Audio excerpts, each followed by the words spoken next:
I research cybersecurity because I'm interested in understanding how things work.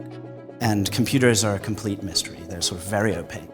So my research in understanding how computers behave is applicable to cybersecurity research. It's a place where we can take the insights we develop and turn them into a social benefit. My name's Professor Mark Batty at the University of Kent, and I'm the head of the Programming Languages and Research Group. Programming language research gives us this very formal understanding of how a programming language behaves. This is kind of the point in the system where the programmer expresses their desire. They say what they want to happen. And it's a really convenient place to do analysis to make sure that their security of their system is preserved. So PL research, programming language research, it makes these formalisms and proves things about the program. So if you want to know that your program's secure, really the only way to prove that is through having a formal specification of the language and using the kind of techniques we develop in order to validate the security of your system.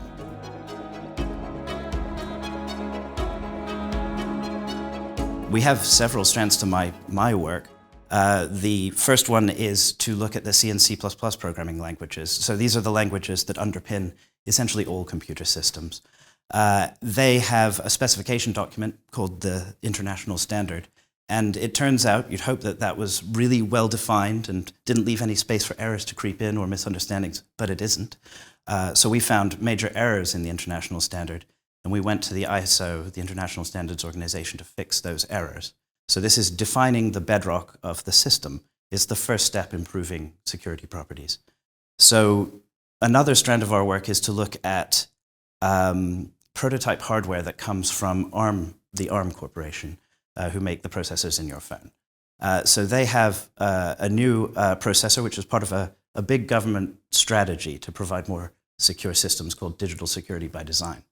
Their Morello architecture includes guarantees on how memory behaves. So if you try to do things which are often malicious attacks, like step outside of the region of memory you're supposed to be using, the system will come and say, absolutely not. It will raise an error and stop your program immediately. So this is called memory safety, and we're researching how those machines behave. The third aspect that we're looking at now is Rust, where that same idea of memory safety, so not stepping outside of the bounds of what you ought to do, is guaranteed by the language.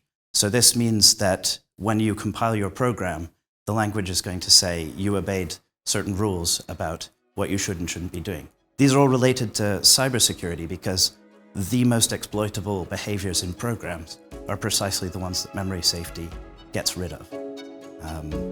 So those are the three threads that I'm looking at right now.